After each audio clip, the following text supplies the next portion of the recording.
자, 시간적 적용 범위입니다. 자, 여기 보시게 되면 형법은 어느 때에 행한 범죄에 대해서 적용되는가 이 문제를 시간적 적용 범위라고 한다고 했습니다. 자, 문제점을 보면 자, 사람은 태어날 때부터 죽을 때까지 효력을 갖죠. 법도 마찬가지입니다. 시행된 때부터 폐지될 때까지 효력을 갖습니다.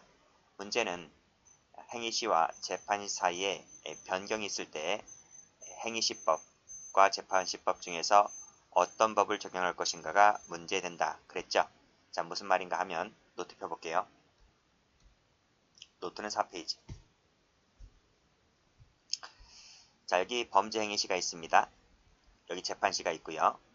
자, 갑이 행위 당시에 A라는 법률을 위반했어요. 자, A라는 법률이 개정이 안 되면 좋은데, 그쵸?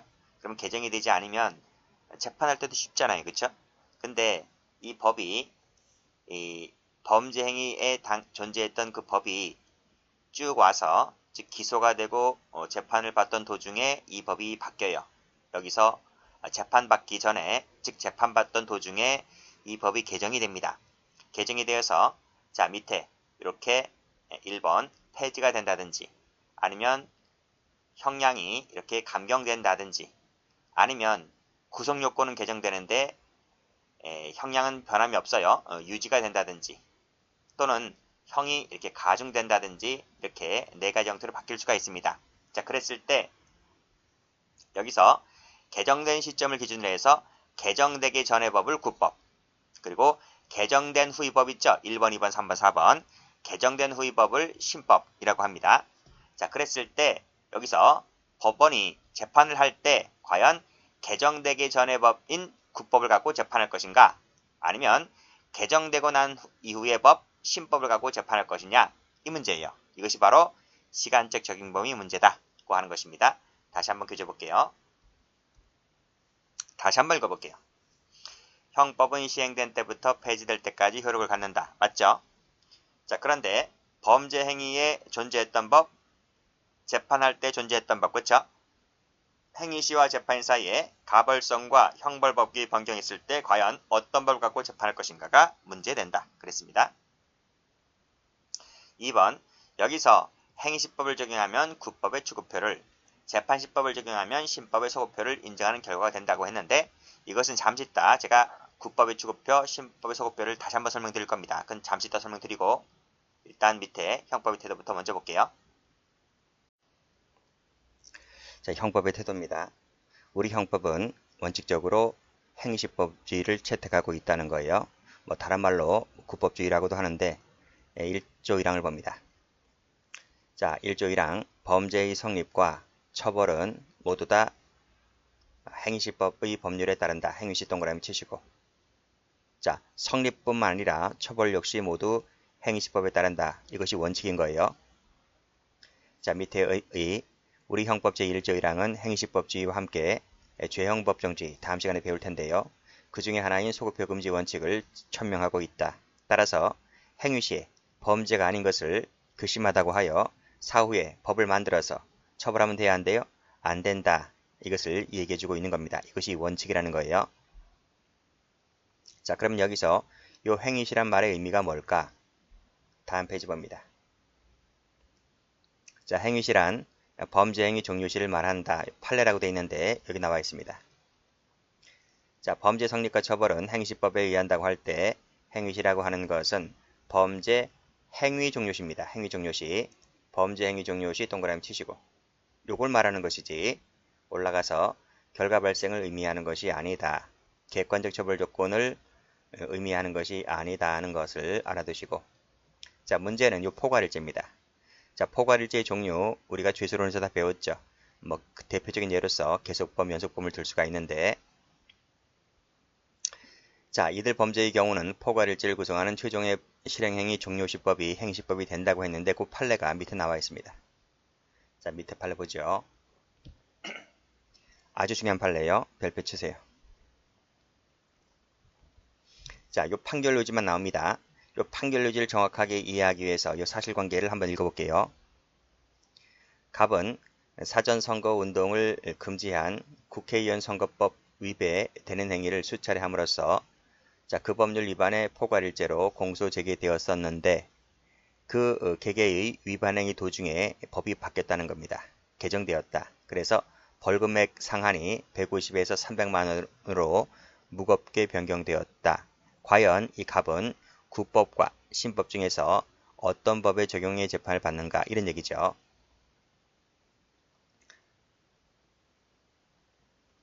자, 쉬운 예로 날짜를 편하게 적을게요.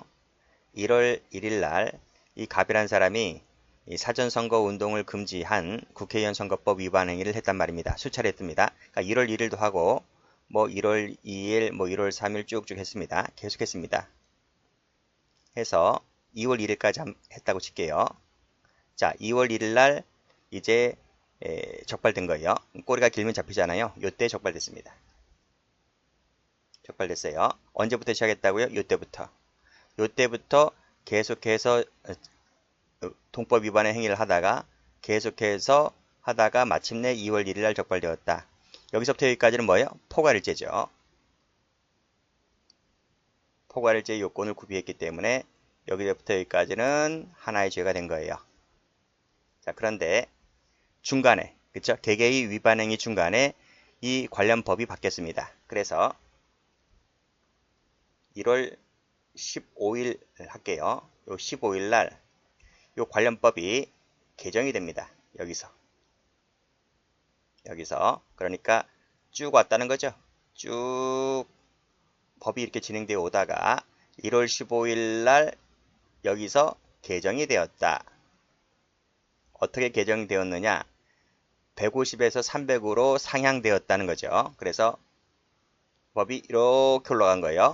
그쵸? X가 올라갔다. 무겁게 바뀐 겁니다. 중하게 변경되었다 이런 말이에요. 이건 안 적을게요. 어쨌든 이렇게 올라갔습니다. 그래서 지금까지 여기가 이제 여기 2월 1일 날 마침내 체포된 날짜이고요. 6월 1일 날 재판시다. 재판을 받는다. 재판 선고일입니다. 그렇죠? 재판시 이렇게 할게요. 이때 재판을 받을 때 과연 법관은 구법, 개정 전의 법인 구법을 갖고 재판할까? 개정된 후의 법인 신법을 갖고 재판할까? 그 뜻이죠. 근데 위에서 뭐라고 했어요? 그래서 행위시라고 하는 것은 1조 1항에서 말하는 행위시라고 하는 것은 범죄 행위가 종료된 때다. 그쵸? 그럼 언제 종료됐습니까? 이 사람은. 적발될 때. 여기서 적발될 때 범죄 행위가 종료된 거죠? 그쵸? 그럼 보세요. 요때 적발될 때 쭉 올라가 보세요. 쭉 올라갑니다. 쭉 올라가면 요 법 있죠? 이 법. 이 법이 신법입니까? 구법입니까? 아니, 개정된 이유는 다 신법이라고 했잖아요. 그치? 그러니까 신법입니다. 신법. 신법을 갖고 와서 재판을 받는다 이런 뜻이에요. 구법이 아닌 거죠? 왜냐하면 요 범죄행위 종료시 법이 신법이었기 때문에. 그래서 판결문을 보시면 포괄일죄, 여기 포괄일죄죠? 포괄일죄로 되는 개개의 범죄 행위가 법 개정 전후에 걸쳐서 행해졌다. 이 뜻이죠. 그러니까 여기 1월 15일 날이 개정이 된 날짜인데 개정 전에 법, 개정된 후에 법이 걸쳐있죠? 걸쳐있죠. 자, 그랬을 때에는 형의 경중을 비교한다 안 한다? 비교할 필요도 없다 이거지. 비교한다 그러면 틀립니다. 비교할 필요도 없이 적발된 때의 그 법, 범죄 실행 종료시법입니다. 이 종료시법이 과연 뭐다? 신법이었다는 거죠. 구법이 아닌 신법이었기 때문에 신법을 그냥 갖고 와서 재판 때리면 된다. 그 뜻이에요. 아주 중요하고 수십 번 나왔어요. 자, 됐습니다. 자, 밑에 사건은 잠시 이따 보도록 하고, 자, 다음 페이지 넘어가서 1조 1항 관련된 판례를 좀 볼게요. 자, 첫 번째 판례.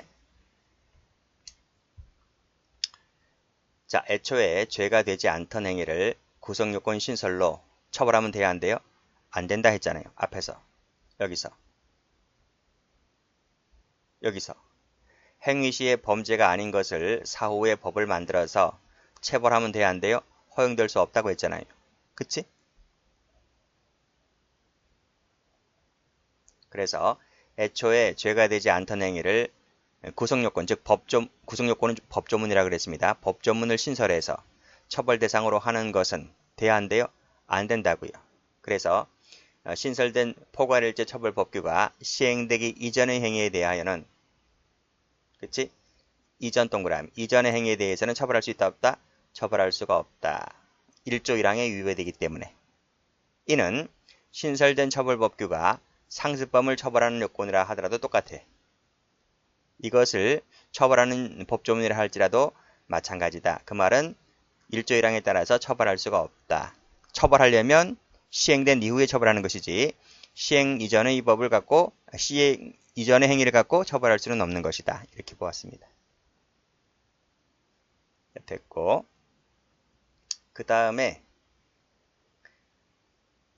이 판례 한번 볼게요. 이 판례부터 먼저 볼게요. 3번 판례부터. 자, 건설 폐기물 재활용 촉진에 관한 법률 제63조가 금지하는 행위는 무슨 행위인데, 이것은 계속범의 성격을 띠고 있다. 포괄일제죠? 그쵸? 이 법의 성격을 얘기하고 있습니다. 자, 대한주택공사와 철거업체들 간의 도급계약이 처벌 규정인 위 법률 조항이 신설되기 전에 체결되었다. 계약이 법조문 신설되기 전에 체결되었다는 거예요. 자, 그에 따른 건설 폐기물의 처리 행위가 위 법조문 신설된 이후에도 계속되었다. 자, 무슨 얘기냐면, 지금 제한주택공사와 철거업체들 간의 철거 계약이 이제 체결되었다는 거예요. 이제 아파트, 옛날 구축 아파트를 이제 재건축한다고 한번 해볼게요. 이 아파트를 이제 철거하는 계약이, 도급 계약이 체결됐습니다. 그쵸? 계약이 체결되었다. 편의상 그리는 거니까요. 여러분은 안 따라 그리셔도 됩니다. 그 날짜를 제가 1월 1일로 한번 해볼게요. 1월 1일 날 이 주택공사와 철거업체들 간의 도급계약이 체결되었습니다. 도급계약이 체결이 되었다. 그래서 2월 1일부터 이제 철거가, 이 아파트 철거가 시작되는 거예요. 아파트 철거가 뭐 하루 이틀 걸리는 게 아니잖아요. 그치? 그래서 몇 달 걸려요. 아주 몇 달 걸린단 말이죠. 그래서 이제 덤프 트럭이 그 폐기물을 계속 실어 나릅니다. 계속 실어 나른다. 계속 나릅니다. 언제까지? 뭐 한 3월 1일까지로 한번 해볼게요. 짧게 잡아서 3월 1일까지로 편의상 해볼게요. 그런데 중간에, 요 중간 시점입니다. 뭐 2월 15일로 한번 해볼게요. 자, 처벌 규정인 위 법률 조항이 신설되기 전에 계약이 체결되었는데, 즉 1월 1일 날 도급 계약이 체결되었는데, 처리, 폐기물 행위죠. 이 처리 행위라고 하는 것은 이 아파트, 구축 아파트를 부셔서 이제 폐기물이 나오잖아요. 폐기물을 처리하는 과정입니다. 어디 갖다 버리겠죠? 그래서 처리 하는 것이 이제 3월 1일까지 쭉 시작된 거예요. 말씀드린 대로 여기서부터 여기까지는 포괄일제입니다. 포괄일제입니다. 그러니까 지정된 곳에 버려야 되는 것이지 돈 좀 아끼겠다고 지정된 곳이 아닌 다른 곳에 막 갖다 버리면 이제 법률 위반이 되는 거죠. 자, 쭉 마지막에 적발될 때, 요 적발될 때가 3월 1일이었다 이런 말입니다. 그런데 중간에 요 법조항이 신설된다. 여기 신설로 나오네요. 개정이 된 게 아니라 여기서 이제 신설됐다 한번 해볼게요. 요 폐기물 관련된 법이 신설되었다. 처벌 규정이 신설되었다. 그쵸? 신설되었습니다. 자, 되었다 하더라도 이 처리는 계속 진행되고 있는 거예요. 계속적으로 진행됐단 말이죠. 자, 그랬을 때 처벌 규정이 신설된 후에 이루어진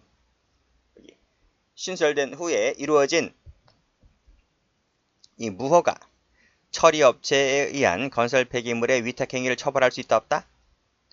처벌할 수 있어 없어요? 있죠. 왜냐하면 신설된 이후에 이 법조문이 쭉 진행되어 왔잖아요. 적발된 때는 뭐다? 처벌 규정이 있었던 거죠. 처벌 규정이 없었던 것이 아니고 처벌 규정이 존재했기 때문에 따라서 여기서 6월 1일 날 재판받을 때에도 재판 시에는 뭐다? 이 범죄 행위 종료 시의 법인 그 처벌 규정이 존재했던 법이기 때문에 요 법을 갖고 재판하면 그대로 재판하면 된다 이 뜻입니다. 그래서 신설된 후에 이루어진 그 무허가 업체의 그 처리 행위를 처벌할 수 있다 없다? 할 수 있다. 그래도 소급표 금지 원칙이 즉 1조 1항에 위배되지를 않는다. 그 뜻입니다. 자, 됐고. 자, 이제 2번을 가볼게요. 자, 개정된 방판법이 시행된 이후에도 포괄일죄인 위법률 위반 범행이 계속된 경우에 그 범죄 실행 종료시법이라고 할 수 있는 신법을 적용하여 포괄일죄로 처단해야 된다. 앞에서 말씀드렸죠. 여기서 전후에 걸쳐졌을 때 비교할 건덕지도 없이 무조건 종료시법인 신법을 갖고 재판하겠다. 요 내용과 비슷합니다. 그랬을 때 여기 종료시법이라고 하는 신법을 그냥 갖고 와서 재판하면 되는 거예요. 또한 그대로 재판하면 되는 것이지 또한 이 법 시행 전의 행위에 대한 벌칙 적용에 있어서는 종전법에 따른다라고 하는 요 부칙조항도 적용될 여지가 없다. 그러니까 종전법에 따른다라고 하는 이 부칙조항은 적용할 필요도 없이 무조건 뭐다? 종료시법이라고 하는 신법을 갖고 재판하면 된다. 그쵸? 이것은 계속범이기 때문에 포괄일죄. 원래 일죄입니다. 일죄이기 때문에 딱 자를 수 없다는 거야. 앞뒤로 쪼갤 수 없다는 거죠. 그러니까 여기 보시면 여기지. 여기 개정되었다고 했을 때 이 자체가 일죄야. 개정 범죄 행위 시부터 종료 시까지 이 자체가 일죄라니까요. 일죄이기 때문에 개정되었다 할지라도 개정된 신법이 개정 전의 법은 구법으로, 개정된 후의 법은 신법으로 이렇게 쪼갤 수 있는 거 성질이 아니라 이 자체가 원래 일죄이기 때문에 이 자체를 갖고 처벌해야 된다는 거예요. 그런 내용이죠. 그래서 이때는 부칙도 적용될 수가 없다. 그냥 신법 갖고 재판하면 된다. 이런 얘기입니다. 색깔 칠할게요. 그런데 요게 맞는 것도 같은데 상반되는 판례가 있습니다. 이것도 기출입니다. 오히려 이 비교되는 판례가 기출이 더 많이 되었다고 볼 수 있는데요. 자, 계속범위죠. 포괄일죄입니다. 계속범의 경우에 종료되는 법, 즉 신법이 적용되어야 할 것이나 그 신법의 부칙에서 종전법에 따른다라는 규정이 있을 때에는 경과 규정을 두고 있을 때에는 이 부칙대로 하라 이런 말입니다. 부칙대로 하라. 그래서 개정되기 전의 행위에 대하여는 개정 전의 법을 구법이죠. 구법을 개정된 이후의 행위에 대하여는 개정된 법을 신법을 각각 적용해야 된다는 거예요. 그러니까 이것은 뭐예요? 이것은 부칙이 계속범위라는 포괄일죄의 성질을 깨뜨릴 수 있다는 거야. 여기서는 깨뜨릴 수가 없는데 제 개인적인 생각 같은 경우는 2번이 맞아요. 2번이 맞다고. 이건 범죄의 성질이잖아. 성질이 어떻게 부칙이 깨뜨려요? 깨뜨릴 수가 없지. 그런데 이 비교되는 판례는 저 뒤에서 배우는 형법 제8조를 갖고 와서 8조에서 특별규정이 있을 때는 그 특별규정이 우선한다 그랬거든. 그걸 갖고 와서 부칙이 이 계속범위 성질을 깨뜨릴 수 있다고 한 부분인데 좀 아이러니하다는 거지. 전 안 될 것 같은데. 그것은 이 부칙조항이라고 하는 것은 신법과 구법과의 관계란 말이죠. 범죄의 성질을 깨뜨릴 수 있는 것이 아닌데도 불구하고 이런 판례를 내놓고 있는 것인데 개인적으로 이 판례가 잘못됐다고 보는데요. 근데 이 판례가 출제가 여러 번 됐어. 그래서 이 판례도 비교를 해서 알아두셔라. 원래는 2번이 맞는데요. 어쨌든 두 가지 판례 전부 다 출제가 되었기 때문에 각각 알아두세요. 다시 한번 정리합니다. 자, 계속범인 포괄일죄 같은 경우 범죄 행위가 종료되는 시점에서의 신법을 갖고 적용하는 것이 맞는데 만약 그 신법의 부칙조항에서 종전법에 따른다는 경과 규정을 두고 있을 때에는 개정 전의 법은 구법으로, 개정된 후의 법은 신법을 각각 적용한다는 것이에요. 자, 그런 내용입니다. 자, 그래서 여기 이렇게, 여기 이렇게 각각 외워두세요. 자, 됐고, 자, 밑에 4번을 볼 텐데 요 판례를 이해하려면 앞으로 가서 개사기 사건을 봅니다.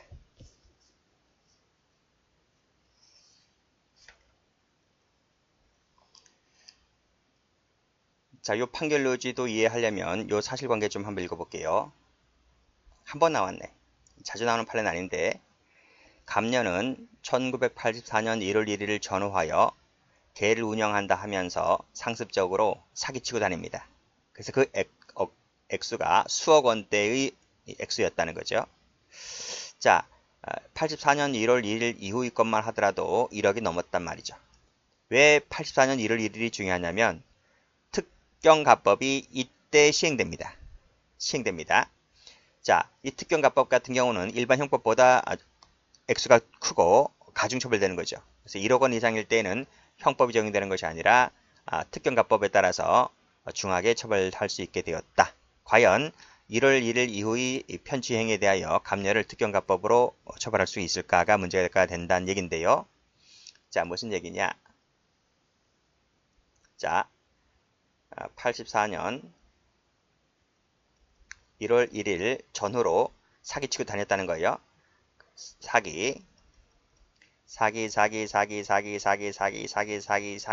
사기치다가 여기서 마침내 적발됐어요. 이 자체가 뭐라고요? 포괄일죄라고요. 여기까지가 포괄일죄. 자, 그런데 1월 1일이 중요한 날이 무슨 날이 왜 중요하다? 특경가법이 이때 신설되었다. 신설되었다. 그래서 1억 이상이 되면 특경가법으로 가중처벌할 수 있게 되었다고 하는 것인데, 이 여자가 이 개사기 사건을 할 때 요 84년 1월 1일부터 사기치고 다닌 이 액수가 요것만 하더라도 과거 이전까지는 고려하지 않더라도 84년 1월 1일 요것만 하더라도 충분히 1억이 넘고도 남았다는 거야. 그럼 당연히 뭐가 되는 겁니까? 특경가법이 적용되는 거죠. 특경가법 위반죄로 처벌할 수 있는 거지. 그쵸? 자, 그래서 판결유지 보시면 상습으로 사기를 쳤다는 겁니다. 특경가법이 시행된 이후에 범행으로 인해서 취득한 가액이 구성요건을 충족했다는 말은 1억이 넘게 되었다 이 말이야.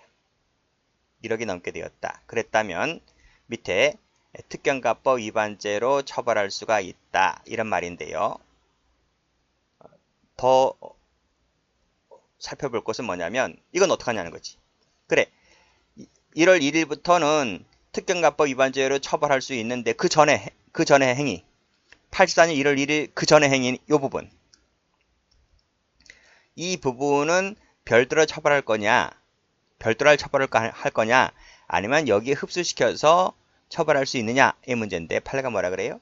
판례가 흡수시키자, 나머지 행위를 포함해서 나머지 행위를 여기에 포함시켜서 특가법 위반죄 1죄로 처벌할 수 있다 이런 말이. 그치? 왜냐하면 상습범 자체가 포괄일죄니까. 포괄일죄는 가장 중요한 죄 1죄를 처벌하잖아요. 그래서 따로따로 분리해서 처벌하는 것이 아니라 합산해서 전체를 다 특가법 위반죄 포괄일죄로 처벌할 수 있다 이런 얘기입니다.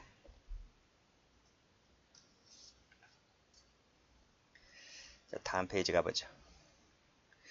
요 지금 5번과 비교 판례가 원래 바뀌어야 되는데 다음 교재부터는 요 비교되는 판례가 5번 가 있을 것이고 5번 판례가 이제 비교로 가 있을 거예요. 자, 요 비교되는 판례부터 먼저 볼게요. 자, 게임 산업 진흥에 관한 법률 시행 전후에 걸쳐서 행해졌는데 이게 포괄일죄인 거예요. 포괄일죄. 그쵸? 포괄일죄가 되었는데 위 기간 동안의 전체 행위에 대하여는 종료시법이라는 위 법률을 적용하였다. 여기까지 이해되시죠? 그 기간 동안에 발생한 전체의 범죄 수익을, 전체입니다. 전체의 범죄 수익을 위 법에 따라 추징한 것은 정당하다. 전체입니다. 전체란 말은 여기지. 그치? 이거 전체였잖아. 전체. 전체를 이 법 위반죄로 처벌했듯이 여기도 마찬가지라는 거야. 전체를 위법률 위반죄로 처벌할 수 있다. 이런 얘기죠. 그런데 요 비교되는 판례, 위의 판례, 요 판례가 이제 출제가 된 적이 있습니다. 아니. 요 4번부터 먼저 볼게요. 4번도 마찬가지야. 자, 포괄일죄인 시세조정 행위가 증권거래법 법률 시행 전후에 걸쳐서 행해졌을 때 그 시행 이후의 범행으로 얻은 이익이 법조문을 충족한다면 앞에 법은 똑같지? 여긴 똑같잖아. 그 시행 이후의 범행이 법조문을 충족한다면 계삭사건과 똑같아요. 충족할 때에는 같은 법에 따라서 처벌할 수가 있다. 적용해서 처벌할 수가 있다. 이해되시겠습니까? 그런 얘기입니다. 그래서 여기도 그 법 시행 이후의 범행이 법조문을 충족한다면 이 법조문에 따라 처벌할 수 있는 것이다. 이해됐죠? 됐어요. 그래서 이 4번 판례랑 비교되는 판례랑 거의 같은 거야. 같은 취지. 자, 그런데 5번이 좀 달라요. 이 5번이.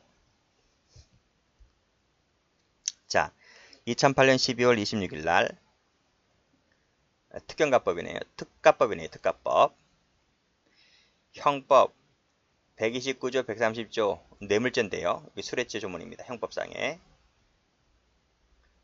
이 수뢰죄 조문이 에 대하여 수뢰액이 2배 이상 5배 이하의 벌금에 과한다라고 2008년도 12월 26일 날 특가법이 개정이 됐습니다. 이 공무원 분들 아시죠? 그래서 만약에 공무원이 직무 처리를 하다가 뇌물을 받으면 내가 받은 액수의 2배에서 5배를 토해내야 돼. 벌금으로. 그게 2008년도 12월 26일 날 개정이 있었습니다. 자, 그래서 종전에 없던 벌금을 필요적 병과하도록 하고 있었는데, 자, 헌법 13조 1항의 불소급의 원칙, 형법 1조 1항의 역시 행위시법주의에 따르면 포괄일죄인 뇌물수수 범행이 특가법에 관련된 시행 전후에 걸쳐서 행해졌을 때, 역시 포괄일죄죠. 포괄일죄인 뇌물수수가 법 시행 전후에 걸쳐서 행해졌을 때 그 벌금액 산정 기준은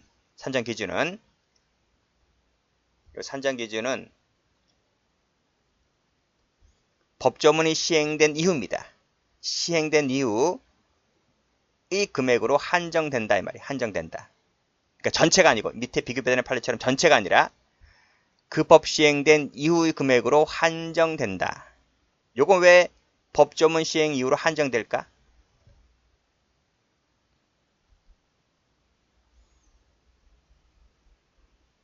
여기는 자, 법조문이 신설된 이후가 구성요건을 충족한다면 새로운 법, 특경가법이 적용되었고 그 전에 행해진 것을 여기에 포괄시켰잖아요. 그치? 그래 전체 액수를 갖고 처벌할 수 있다고 했잖아요. 요 꼬랑지를 잘라서 이것을 처벌하지 않는 게 아니라. 그런데 여기 뭐라 그랬어요? 여기서는 법조문이 신설된 이후의 금액으로 한정된다 그랬어요. 왜 그럴까?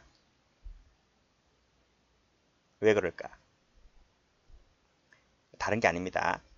이 벌금이 종전에는 없던 건데 이 없던 것을 새로 만든 거야.